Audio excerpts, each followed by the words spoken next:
All right. Well, hello everyone, and welcome back. Things are a little bit different today because it's a mess where I am again.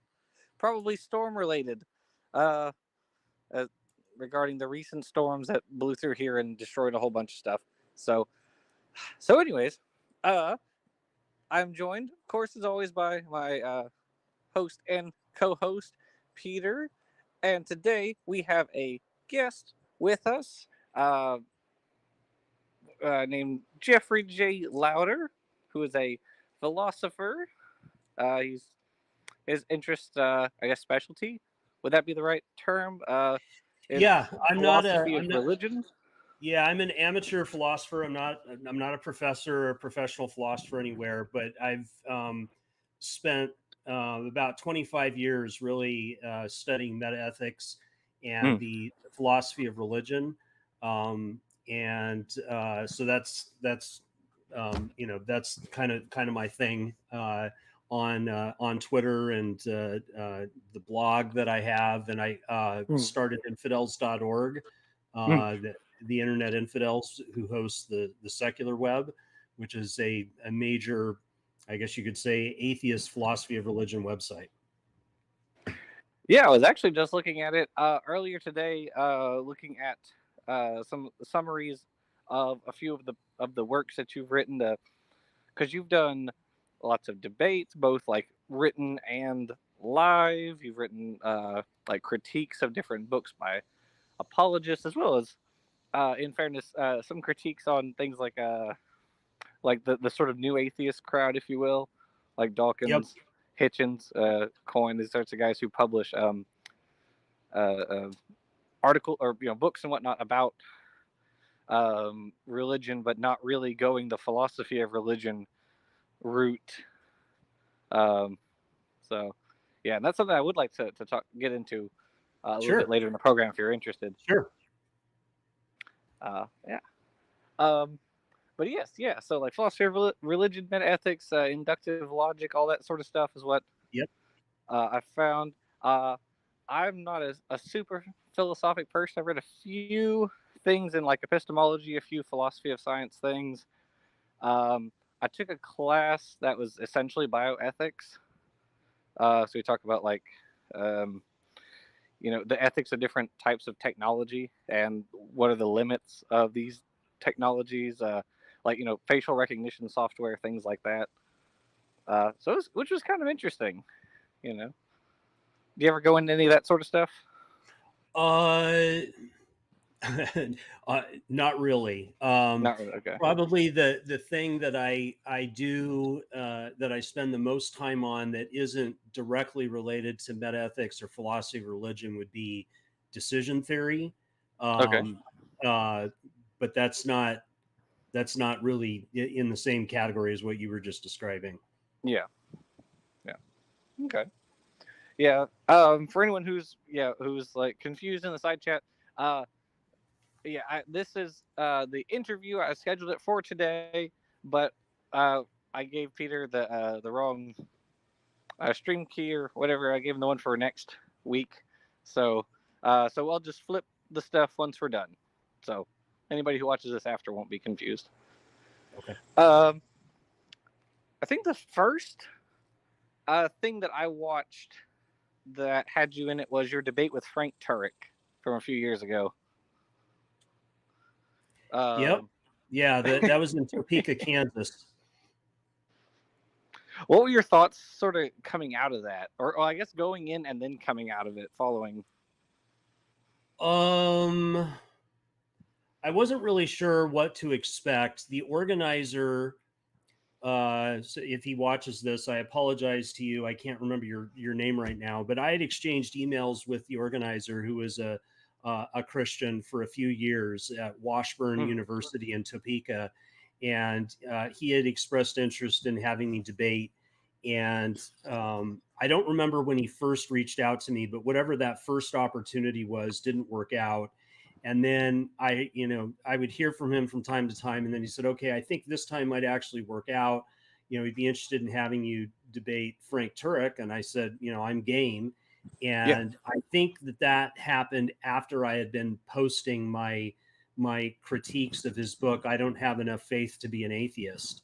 Mm-hmm. And that might have been what, caused my name to come up. But I showed up to the debate feeling confident that I was prepared, Yeah. because I had already, read his books, and in fact had written a pretty in-depth critique of most of one of them, the book I Don't Have Enough Faith to Be an Atheist. I Mm-hmm. had intended to go through the entire book and write a critique, and I had actually partnered with someone else when we started getting into New Testament scholarship, but I just sort of I ran out of gas. There's so much already out there on the resurrection anyway. I didn't consider it to be as critical. But what Mm-hmm. I found useful about writing that critique of Turek's book was that the way he organized it actually turned out to be a great way to organize criticisms of a lot of different arguments that a lot of Christian apologists use anyway.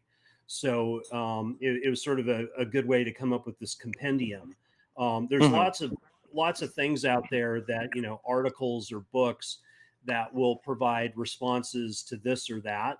But I'm not aware of anything that addresses all or even most of the kinds of arguments that Turek makes.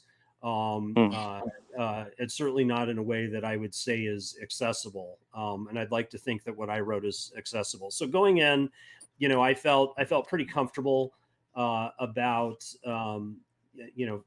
the fact that I was prepared. I think I may have actually over prepared for the debate, but Frank Turek was a gentleman. He Mm-hmm. has his stage persona and then his non-stage persona, which I think a lot of people do. That's not in any way Sure. meant to be criticism of Sure. Frank, but Right. off stage, I thought he was a gentleman. He was a naval aviator, and I had tried to become an Air Force pilot, and taxpayers will be happy to know that the U.S. government wisely did not allow me to fly multi-million-dollar jets. Oh. Apparently, you need depth perception to be able to judge how far away Ah. other objects are, and when you're landing the Mm. plane. And I didn't have it, and I didn't know that until I took the Air Force physical. And so I didn't get to fly planes. But he's a fellow veteran, and Mm-hmm. so we had a connection there, and uh, uh, and I think off stage, I think he's a nice guy. And Mm-hmm. he has kind of I would say a corny sense of humor, but our styles are obviously very, very different, because he was trying to Yes. he was cracking a lot of jokes in the debate, Mm-hmm. whereas I wasn't even really trying to be funny. I was not issued a sense of humor, and I know that. I've got enough self-awareness. But I was trying to, really focus on the substance, and also demonstrate humility, because I was in the lion's den. I mean, I was not Yes. in a dark blue, elitist coastal city. I was in the heartland. I was in Topeka, Yeah. Kansas. And I Mm-hmm. think out of, the 1,500 people in the audience, there might have been 3 people who agreed with me. So I wanted Yes. to Yeah. I wanted to show that even though we might disagree with one another, it doesn't have to be, there doesn't have to be animosity. It doesn't have to be Yeah. adversarial, and that you can be an atheist and be a nice person, and not resort to caricatures or straw man arguments. Jackson, I think something you and I have in common is that we both don't have a lot of patience for what we consider to be creationist caricatures and tearing down straw men of biological Yeah. evolution. And Right. so I don't want to commit the same error when I'm defending atheism or Sure. naturalism in a Mm-hmm. public debate. And so, I think I pulled that off. I had lots of people come up and talk to me afterwards, and they're like, wow, I came to this debate, and this could have gone very differently, but you're very intelligent. You seem like a nice guy. You're very sincere. I'm not convinced, but you've given me a better understanding. I can see how someone might think that that naturalism is true and that there are no supernatural beings. Mm-hmm. I consider that a success. My measurement stick is not based on, am I deconverting people? Although that has happened, that Right. isn't really my goal. My goal is more, I guess, a plea for civility and a plea for respect. It's Mm-hmm. easy, when you're speaking to a friendly crowd or writing a book with a friendly publisher, to straw man opponents and sort of demonize them and otherize them. But if there's a human face and someone who's likable, I'd like to think I'm likable, then there's sort of that qualitative human aspect. So I'm not out there trying to make more atheists, although I think sometimes I've done that. I'm really out there to increase respect for atheists and the civil rights of atheists. Yeah, absolutely. I definitely, I totally agree with that analysis of the debate. With everything you said, really. Whenever you would like sort of level a joke, you'd get like a light chuckle from the audience, but every time Turek made a joke, it was the only thing you heard was the laughter. Yeah, so you were definitely outnumbered there. Yeah. Just by listening to the crowd. It kind of reminded me of the Nye Ham debate. I don't know if you watched that. I didn't. I heard all about it, but Yeah. I've known who Ken Ham is for a long time, because I actually Mm-hmm. used to debate creationism and evolution back in the early '90s, and so I've Nice. read his books, and I obviously am not a fan of Ken Ham. I Mm-hmm. just couldn't bring myself to watch it. I would have been very frustrated. No, that's fair. It was no, and I mean, in fairness, and I'm saying this, as someone who agrees with Bill Nye, both of them did poorly, in my opinion, for Okay. debaters, because neither of them are debaters, right? Neither of them are rhetoricians. They both did pretty badly, but just it was the thing that reminded me was like, Nye would make a joke and you'd hear like a chuckle somewhere, but then anytime Ken Ham said something, it's the whole room would light up. So yeah, that Yeah. same sort of thing. It's like, wow, this happened really frequently. I don't know. Yeah. The other thing was yes, you gave me a lot to think about with your points, and your first point was something that, like, when I heard it, I like slapped my forehead, because I was like, is the oh, why hadn't I thought of that sort of thing, that which is like, oh, your argument was under naturalism, or on naturalism, the natural world should exist, right? On theism, Right. there is no necessity for the natural world to exist. Now, it Yeah. can accommodate it, obviously, but it's not a prediction of theism. And I was like, well, holy crap, that's a good point, actually. Yeah, I was um, surprised when but yeah. I came up with that when I was writing for the Secular Outpost blog. I decided to write a critique of Mm-hmm. Swinburne's cosmological argument, and Swinburne's the real Mm. deal. I mean, he's one of the top Christian philosophers in the world, and Yes. 300 years from now, Right. people will be talking about his books. And as I was reading it, I'm Right. like, well, hold on, wait a second. Why are we as atheists conceding so much and always on the defensive? It would be, I'm trying to come up with an analogy. This may not resonate with your audience, but it should resonate with you. It would be like a Mm. creationist arguing that the appearance in the fossil record of gradually increasing levels of complexity in the life forms that we see fossilized remains Mm-hmm. of is actually evidence for creationism and against evolution, and that should sound absolutely backwards to you. And so when I Right. hear theists running a cosmological argument saying that the existence of physical stuff somehow proves God or is evidence for God. It's like, stay in your lane, dude. You know, your hypothesis is that there's a non-physical mental reality that is fundamental, and that it Right. caused the physical to come into exist, but it didn't have to cause the physical to come into exist because you believe it has some significant amount of freedom. So for you to then say, but I can have my cake and eat it too, the physical is evidence for a mental reality. It's like, what? You know, are we in bizarro world? No, that's not true at all. There might be specific facts about the physical that you could construct an argument for theism. But the mere fact that we have something physical, I think that's, the more I think of it, I just like, it's completely backwards. What they should say is, given that something physical exists, the fact that it's existed for a finite amount of time is more surprising on naturalism than on theism. That would actually, they would then be in their lane. I don't think that argument works, but that at least wouldn't be preposterous.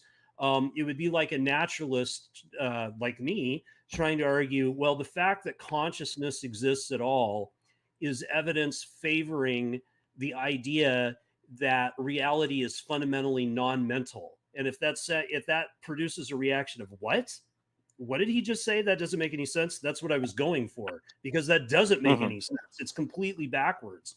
So what they should be saying is, okay, fine, the existence of the physical is guaranteed if naturalism is true. It's not guaranteed if theism is true. But if we put that in our background information, the fact that you know, the universe began to exist 13.8 billion years ago is evidence favoring theism over naturalism. And then I would respond to that, and I did in the debate with Turek, by saying, but we don't actually know that the universe began to exist 13.8 billion years ago.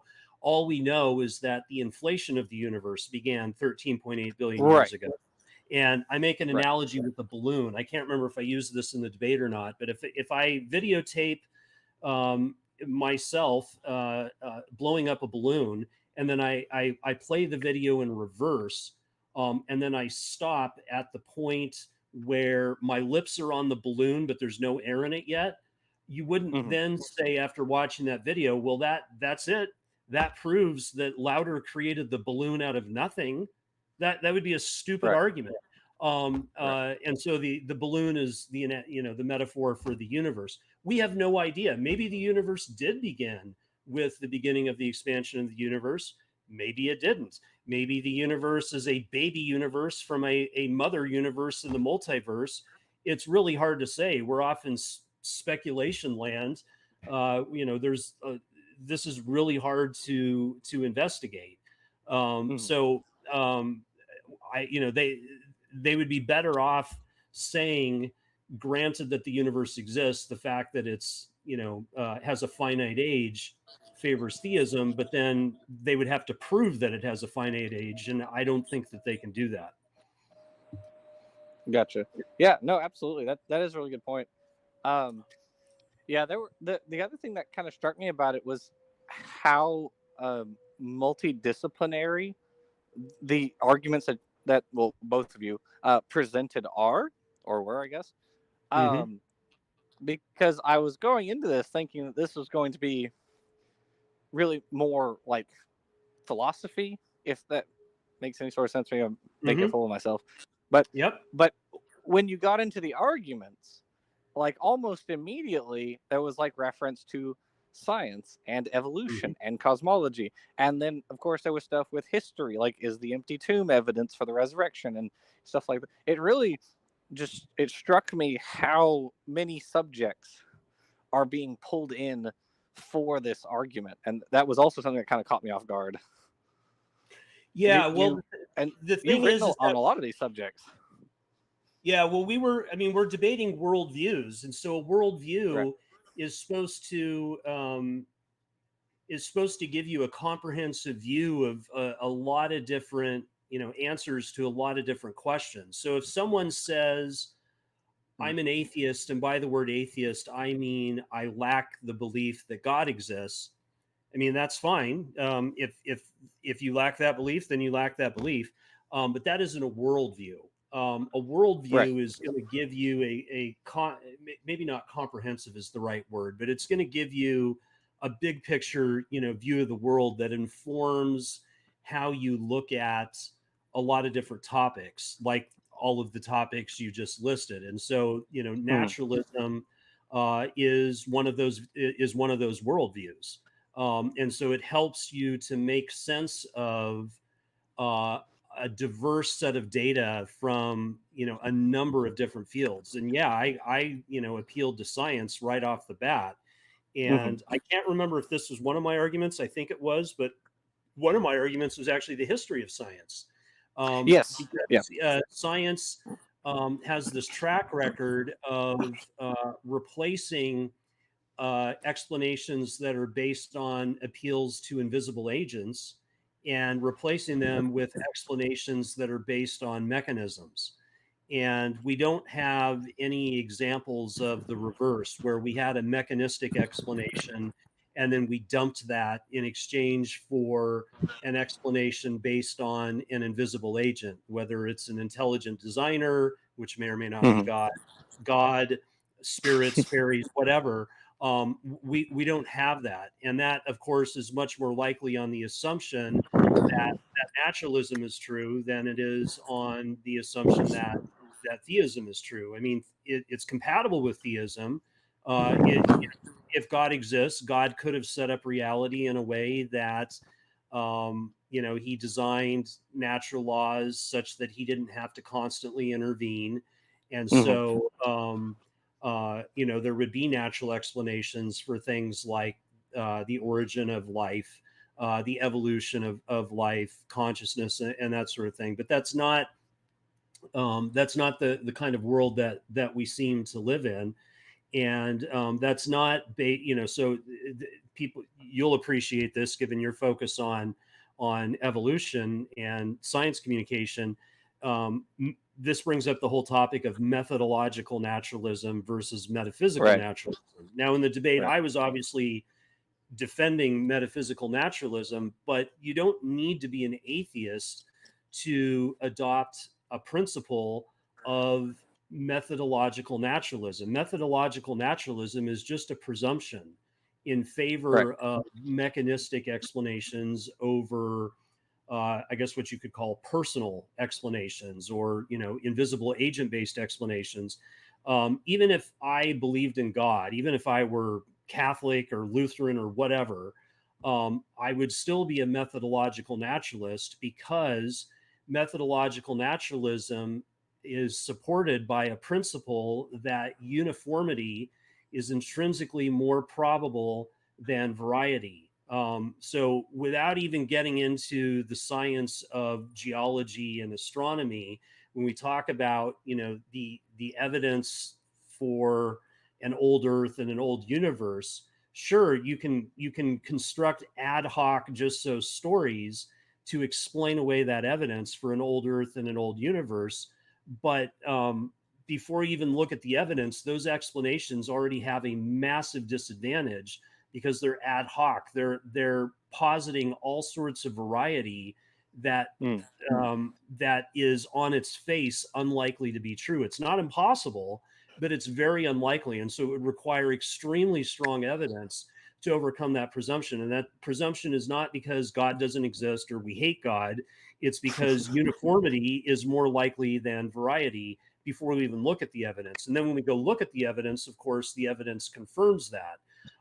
So, if someone's really stubborn, like, I don't know, a presuppositionalist, young earth creationist, they can dig in their heels and say, yeah, but, you're just presupposing that God doesn't exist and the earth is not 6,000 years old or whatever. And my response to that would be, no, I'm not presuming that at all. If I'm making a presumption, the presumption is that uniformity is intrinsically more probable than variety. And that's something that is consistent with the existence of God. It's consistent with Christianity. And you would be better off adopting that presupposition. And that, if it's even a presupposition, I actually happen to think it's a necessary truth. So we don't need empirical confirmation of that, but I won't even go down that rabbit hole. So I think the history of science argument is a really powerful argument. And it's been interesting since I first published that on the web a decade ago. It's not my argument. It's Paul Draper's argument. I'm just a popularizer of the argument. The responses that I've seen, and over again, there's this theme when Christians encounter the kind of arguments that Paul Draper and I and others make, which is, okay, you brought up X, but X doesn't disprove the Bible or disprove creation or disprove theism, as if we're trying to show a contradiction.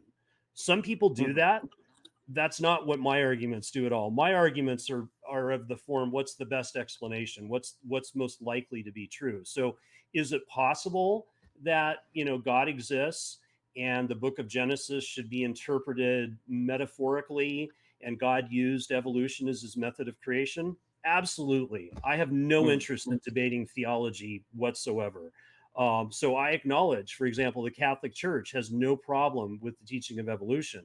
But the argument is not evolution is true, therefore the Bible is false. That would be like a I don't know, a junior high version of an argument for atheism. The argument is, if God exists, God, first of all, didn't have to create a universe at all. He could have just basked in his eternal glory forever and done nothing. Or he could have just created angels. Or he could have created the universe and made it sterile. There didn't have to be life. If he wanted life, he could have used evolution, or he could have used creationism. He had lots of options, right? Whereas if naturalism is true, evolution is pretty much the only game in town. And so the argument is, before you even look at the evidence, trying to figure out, is evolution true or creationism true, or is intelligent design true? Before you even look at the evidence, you would predict, you would have more reason on the assumption that naturalism is true to predict evolution than you would on creationism. If naturalism is true, the prior probability of evolution is not quite 1, but it might be 0.98. Whereas the prior probability of evolution on the assumption that theism is true is less than 1/2. And that's before you even look at the evidence. And then you go gather evidence, you look at the world, and you find out, wow, there's all this evidence for evolution. That's not what theism would have predicted, just because of the options that are available to God, as well as the fundamental difference between conscious life and non-conscious life. That difference doesn't really amount to much in a naturalist worldview. But if you're a theist, you believe that there is a perfect mind, God, who existed before there was anything physical. So you already accept some form of dualism, even if it only applies to God, because God doesn't have a physical body.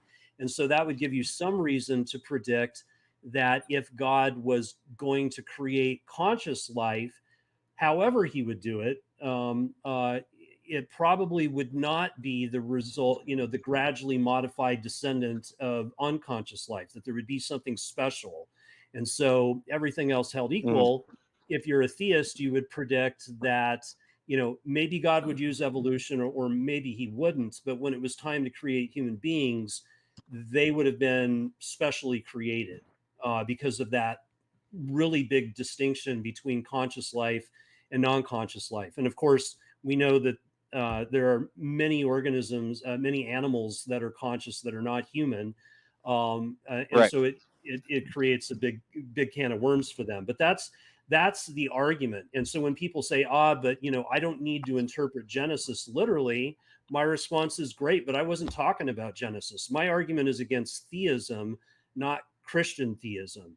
And then they'll say, well, then, good for you, but I'm not a theist, I'm a Christian theist. And then I have to get on a chalkboard and draw a Venn diagram and talk set theory. It's like, okay, you're a Christian theist, but Christian theism is a circle inside of a bigger circle called theism. So you can't weasel your way out of it. It takes up some of that probability space. Right. Yeah, absolutely. Yeah, you opened your argument with reference to like two jars of beans or marbles or Jelly whatever. beans, yeah. Uh, yeah, where you point out like, okay, one has like 90% red beans with 10% blue beans, and the other is the inverse of that. And now I could, Yep. if I pull out a blue bean, yes, it could be from the second jar. It's more likely it is, but it could be the first one also. And Mm-hmm. that distinction between, I think that distinction is one of the things that defines like philosophy of religion atheism from like your Twitter atheist, where you're allowed to say like some things are more probable on theism than on naturalism. What do you think about that? Yeah. So, I mean, I think based on how I define theism and naturalism, and I said this in the Q&A of the debate, or maybe even in one of the rebuttals, I do think there is evidence for theism, because my definition of evidence is very simple. It's what's more likely on one explanation than another. And so you can have true evidence for a false explanation. In a murder Mm-hmm. trial, the prosecution might have hearsay testimony and circumstantial evidence to show that the defendant committed murder. But then, when it's the defense's turn to, drive the questioning, the defense brings in a forensics expert who shows that the DNA profile isn't a match when you compare the DNA of the defendant to the DNA of the blood left on the murder weapon. So the circumstantial Mm-hmm. evidence is evidence for the guilt of the defendant, but it's completely outweighed by the forensic evidence for the innocence of the defendant. And so that's why I think you can have true evidence for false conclusions. So it doesn't bother me at Right. all to say that there can be true evidence for theism. I just think that evidence is completely outweighed by the evidence against theism. And one of the pieces of evidence that favors theism is the fact that there's anything conscious at all. Because Mm-hmm. if, Right. on the assumption that naturalism is true, you're guaranteed to have you're guaranteed to have physical stuff, whatever that turns out to be, but you're not guaranteed to have anything conscious. In fact, you're not even guaranteed to have life. Right. And so the fact that there is conscious life by itself is better predicted by theism than by naturalism.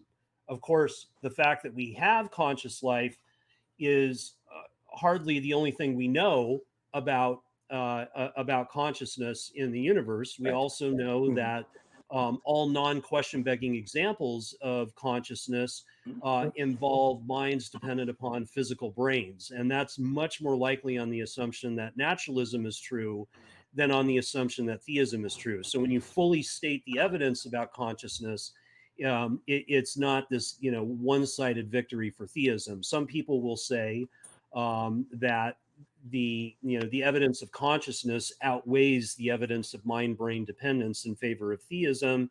Other people will say the opposite, and so it favors naturalism.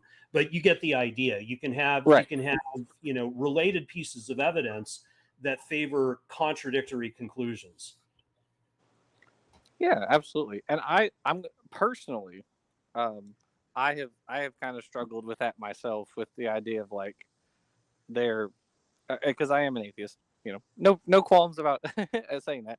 Um, but I personally have had trouble sort of squaring that with um, with myself. Like, okay, well, yeah, it is, because a lot of times the arguments that I deal with are coming from the theists that I typically encounter are creationists, right? It's not. I very rarely argue with like old earthers or people who are theistic evolutionists, people like that. I very, very rarely argue with them. Yeah. And so, when you're dealing with creationists, it's usually pretty all or nothing with their arguments. And so, yeah, having to kind of think about things differently has been uh, one difficult aspect that I've had to get through. Um, the let's see. I don't have my notes in front of me because they're in the house and I'm not. But one of the Jackson, things that I had written down was I was curious. Yes. Jackson, if Yeah, I Peter, go can ahead. if I can jump in, we do have a question from Yeah. Scott Duke, and this And might if be we have any super chats, if you could also read those, yeah, that'd be great. I will do that.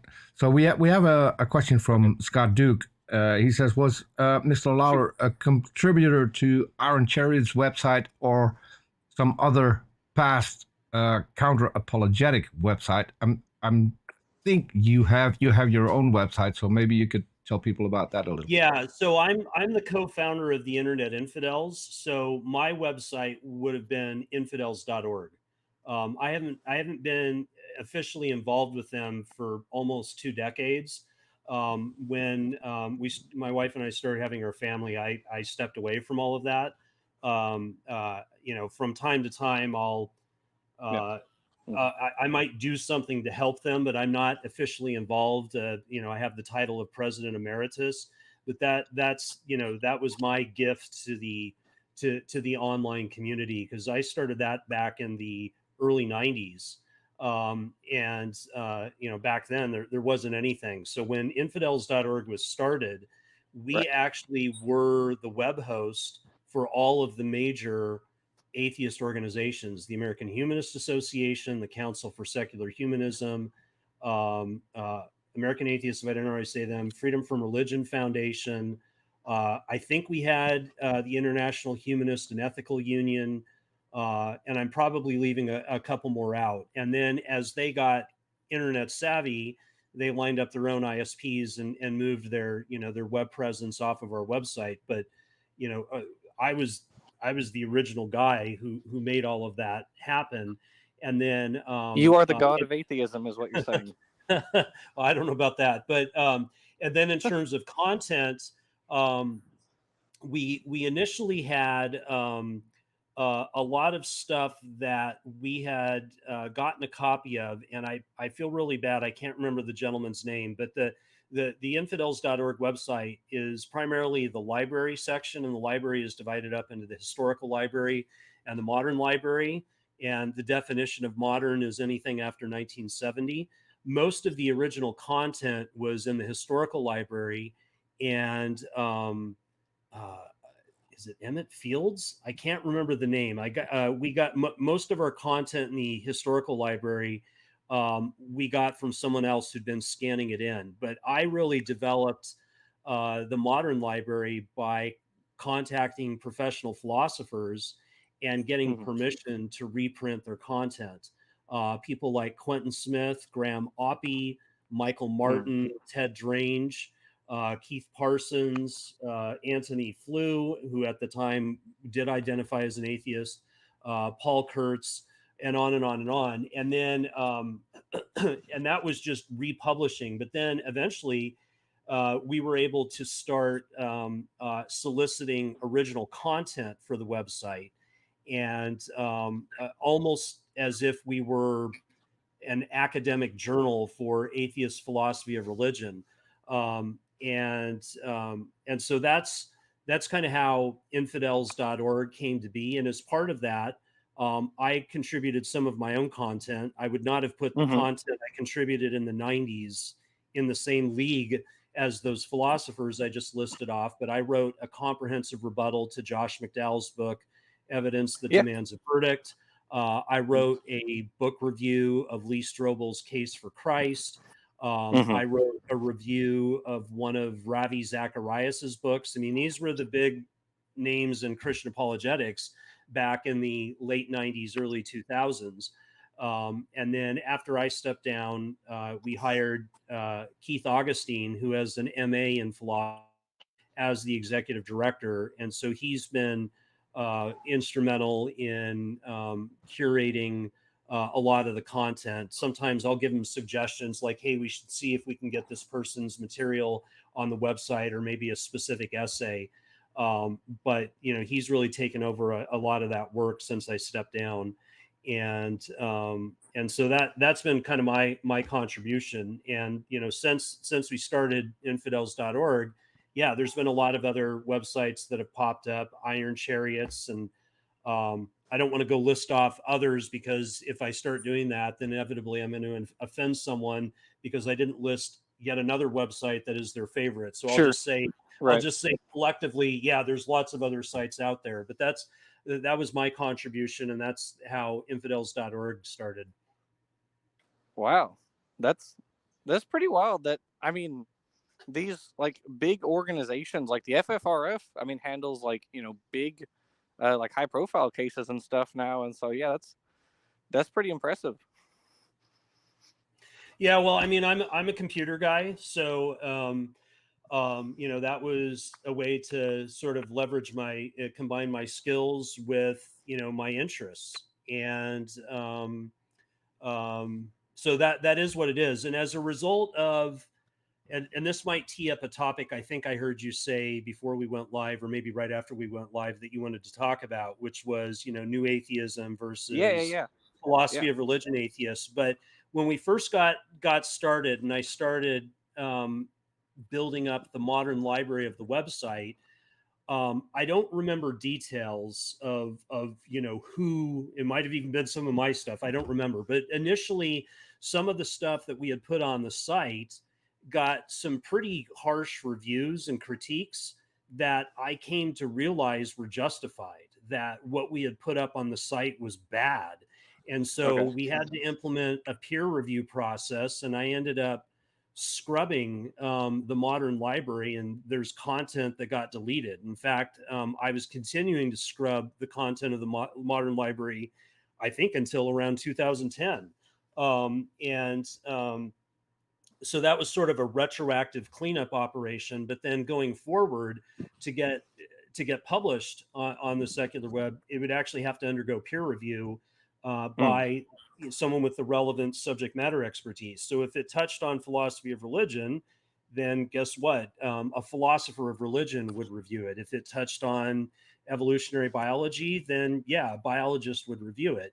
And so that raised the content. But as a result of that, I came to appreciate that a frustration that I think a lot of theists, particularly in the Christian apologetics community, but not just Christians, Muslims, Jews, and, you know, other theists, was that a lot of the criticisms that came out of popular atheist or free thought sources were actually pretty bad. It would be sort of like, you know, in the evolution versus creationism versus intelligent design debate, I think you would agree that there's a big difference in intellectual quality between young earth creationism and intelligent design. And so if I can stretch that metaphor, and I'm gonna make people mad when I say this, but a lot of the arguments of the new atheists are analogous to young earth creationism. They're just not very good. And they frequently attack straw men of their own making. They don't actually attack the beliefs that are held by religious believers, and certainly not by scholars. And some people will mock that, and say, you know, well, why do I don't need to have scholars who specialize in the philosophy of leprechauns. So why do I need scholars who specialize in, you know, the philosophy of theism? And it's a good point. And the answer is that we don't have more than half of the world's population forming worldviews around the existence of leprechauns, and public policy is not being determined by belief in leprechauns, and the civil rights of a leprechaunus are not being threatened by leprechaunus. So that's actually not a good analogy. And so, yeah, I mean, you may think it's stupid, and I can sympathize with that. You know, I personally don't have a whole lot of interest in, say, theology. But you know what? I don't write about theology. If you want to write about a topic, then you owe it to yourself and your audience to be informed. And unfortunately, a lot of the material, I think Jackson is having some issues. We can barely hear you, Jackson. There's a lot of crackling on. Oh, okay. No, I can hear it again. It's fine. Okay. Can you hear me now? No. It's pretty bad. Yeah, your audio is pretty bad. Is it good now? Nope. It's pretty bad. Sorry about that. Are you moving around, or did the signal just go away? My audio is bad? Oh. Yeah, your audio is No, pretty, I'm in the same place I've been. Is it back? Or does it still sound bad? It's pretty bad. it's pretty bad. Maybe if you refresh it, it'll take you a while to come back, I think. Okay. But I can hold the fort if you. I can talk for a few minutes if you want to refresh. Okay, yeah, that's fine. Yeah, keep on going. I'll refresh. Okay. Okay. So I think that what philosophy of religion is not for everyone. So I don't think that atheists, in order to be atheists, need to spend all of their time, reading these articles and books. I don't think that for a second. But I think that if you want to do debates or write on these topics, you're going to have to get your hands dirty and actually engage with what they're saying. And so questions like which God or what caused God, those don't work against the beliefs that are held by Christian philosophers. Christian Do I philosophers. sound okay now? It's better, but not great. Yeah, it's still. Okay. All right. Yeah. We'll just go for about 8 more minutes, and we'll cut it. Okay.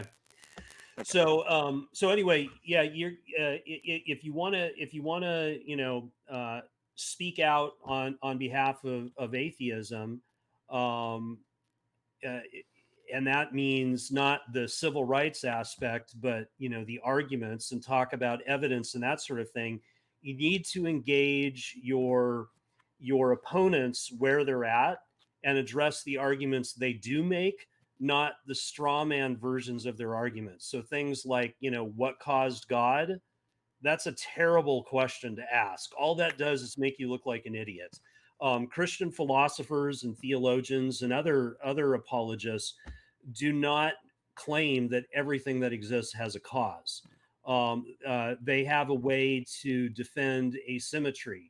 And, there are different approaches they use. William Lane Craig says that anything that begins to exist has a cause. There's a different kind of cosmological argument that says that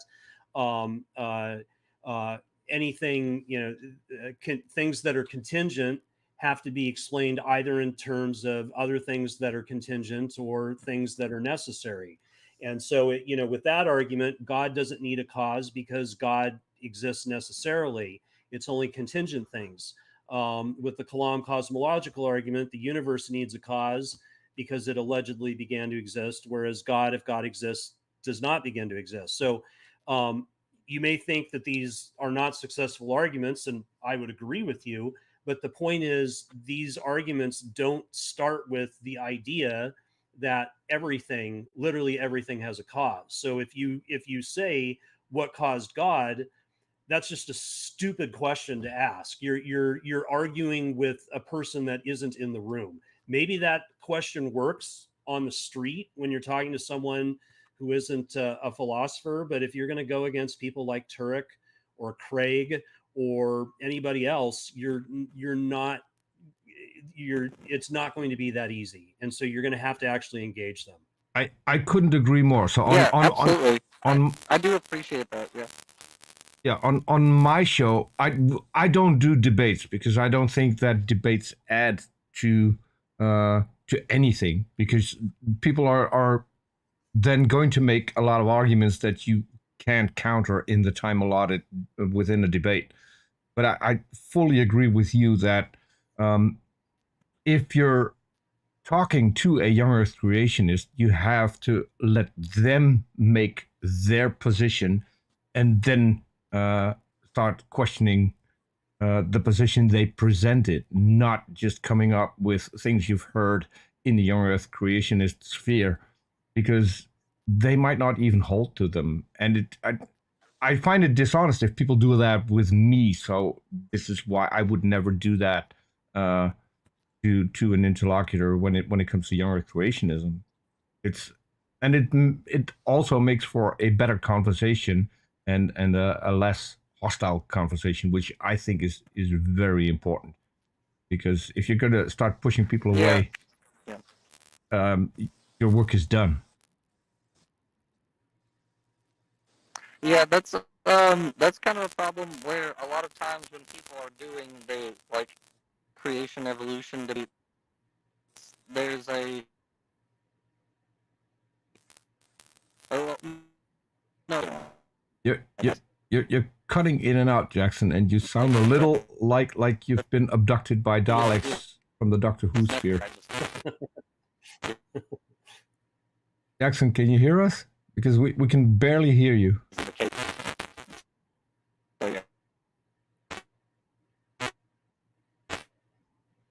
No. I think we may have lost him again. Yeah. Yeah, there must be something going on with his connection where he's at. What I would say is I have a different opinion than you do, Peter, about the value of debates. Maybe we could talk about that at a later time. But you know, I don't think that debating is this magic art like becoming an 8th degree black belt in taekwondo. There's a definite skill set and you have to learn and practice it, but it's not rocket science.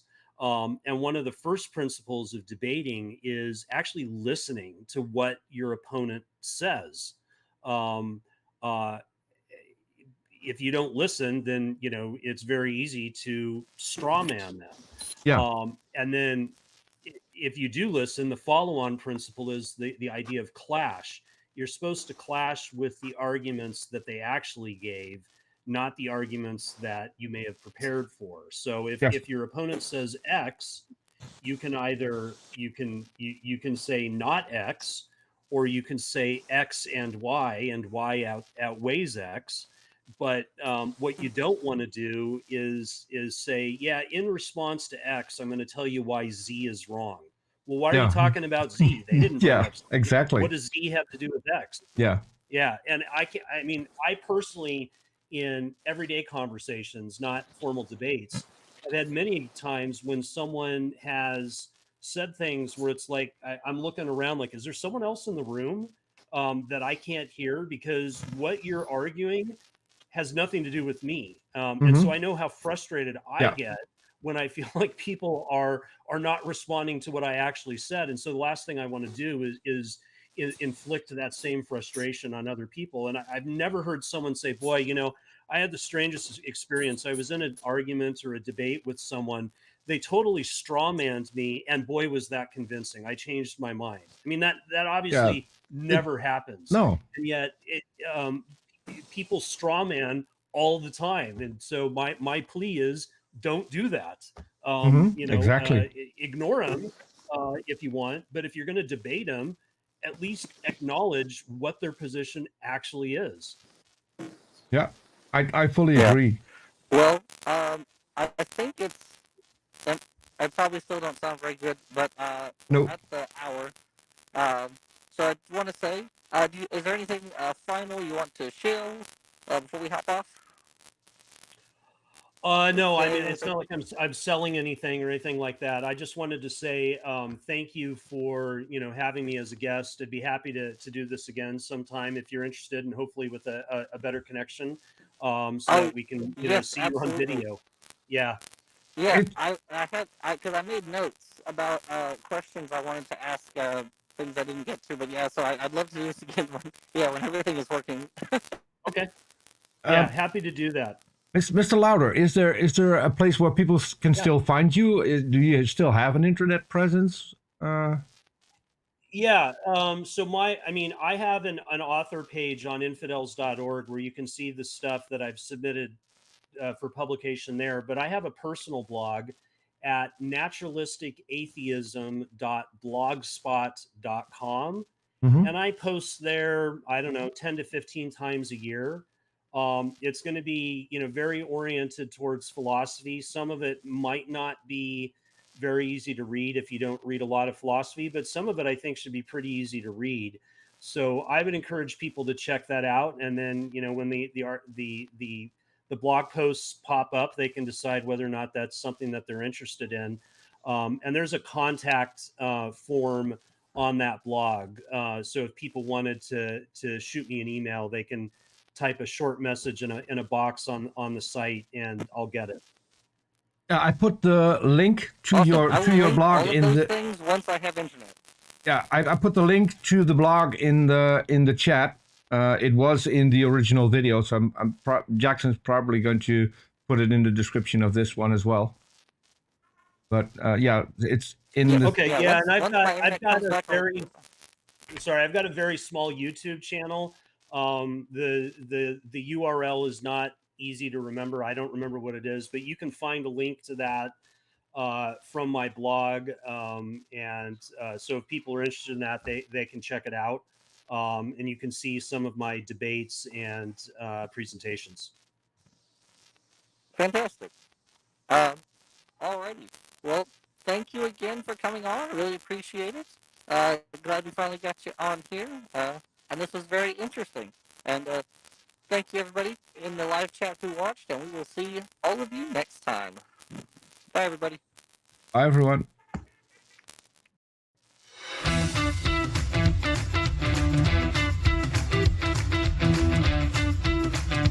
Oh, keep going.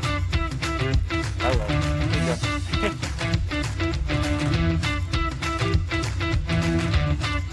Yeah, I like it.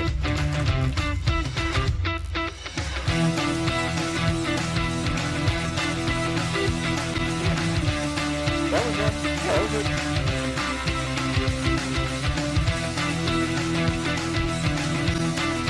Sorry, but that was kind of crazy. I didn't realize that basically all major atheist organizations start with his website. It's kind of crazy. Yeah, I didn't even know that, so yeah, that's crazy. Anyway, my phone's about to die here. Thank you again. I'm sorry this was so weird and difficult. As soon as the internet comes back,